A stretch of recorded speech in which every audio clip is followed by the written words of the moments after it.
ಕನ್ನಡ ಚಿತ್ರರಂಗಕ್ಕೆ 90 ವರ್ಷಗಳ ಸಂಭ್ರಮ. ಈ ಸಂಭ್ರಮವನ್ನು ಅರ್ಥಪೂರ್ಣವಾಗಿ ಆಚರಿಸುವುದಕ್ಕಾಗಿ ಚಂದನವನ ಫಿಲ್ಮ್ ಕ್ರಿಟಿಕ್ಸ್ ಅಕಾಡೆಮಿ ಚಂದನವನದ ಚಿಲುಮೆಗಳು ಎಂಬ ಪುಸ್ತಕವನ್ನು ಬಿಡುಗಡೆಯನ್ನ ಮಾಡಿದೆ.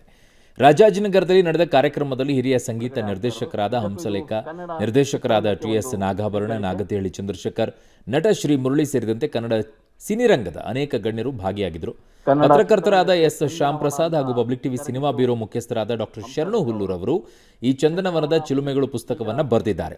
ಕನ್ನಡ ಅವತರಣಿಕೆ ಚಂದನವನದ ಚಿಲುಮೆಗಳು ಹಾಗೂ ಇಂಗ್ಲಿಷ್ ಅವತರಣಿಕೆ ಲ್ಯಾಂಡ್ ಮಾರ್ಕ್ಸ್ ಆಫ್ ಸ್ಯಾಂಡಲ್ವುಡ್ ಪುಸ್ತಕಗಳನ್ನು ಅನಾವರಣಗೊಳಿಸಲಾಯಿತು. 90 ವರ್ಷದ ಚಿತ್ರರಂಗದ ಇತಿಹಾಸದಲ್ಲಿ ಮೈಲಿಗೊಲ್ಲಿ ಸಾಧಿಸಿರುವಂತಹ 90 ಚಿತ್ರಗಳ ಬಗ್ಗೆ ಈ ಪುಸ್ತಕದಲ್ಲಿ ವಿಸ್ತೃತವಾದ ವಿವರಣೆಗಳನ್ನು ದಾಖಲಿಸಲಾಗಿದೆ.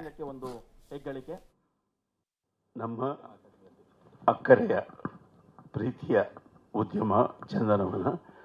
ಈ ಚಂದನವನದಲ್ಲಿ ಇಂತಹ ಒಂದು ಕಂಪು ಸೂಸುವ ಕೆಲಸ ಅಂದರೆ ಪತ್ರಕರ್ತರು ನಮಗೆ ಯಾವಾಗಲೂ ವಿಮರ್ಶೆ ಮಾಡಿ ನಮ್ಮನ್ನು ತಿದ್ದುವ ಸ್ಥಾನದಲ್ಲಿರುವವರು ಕಟ್ಟುವ ಸ್ಥಾನಕ್ಕೆ ಬಂದಿದ್ದಾರಲ್ಲ, ಅದು ಬಹಳ ಒಳ್ಳೆಯ ಬೆಳವಣಿಗೆ. 6 ವರ್ಷದಿಂದ ಶುರುವಾಗಿದ್ದು ಈ Chandanavana film critics academy. So ನಮ್ಮ ಉದ್ದೇಶ ಏನಾಗಿತ್ತು ಅಂದರೆ, ಪ್ರತಿ ಸರಿಯೂ ನಾವು ಬೇರೆಯವ್ರ ಬಗ್ಗೆ ನೆಗೆಟಿವ್ ಮಾತಾಡ್ತಾ ಹೋಗ್ತೀವಿ, ಅವ್ರು ಮಾಡಿಲ್ಲ ಅಂತ. ಸೊ ಹಾಗೆಲ್ಲ ಮಾಡೋದು ಬೇಡ, ನಾವೇ ಮಾಡಿಬಿಡೋಣ ಅಂತ ಶುರು ಮಾಡಿದ ಅಕಾಡೆಮಿ ಇದು. 6 ಹೊಡೆದ ತಕ್ಷಣವೇ ನಾವು ಚಪ್ಪಾಳೆ ತಟ್ಟಿ ಘೋಷಣೆ ಮಾಡಿಬಿಡ್ತೀವಿ. ನಾಳೆ ಚಪ್ಪಾಳೆ ತಟ್ಟನಂತ ಕಾಯಲ್ಲ.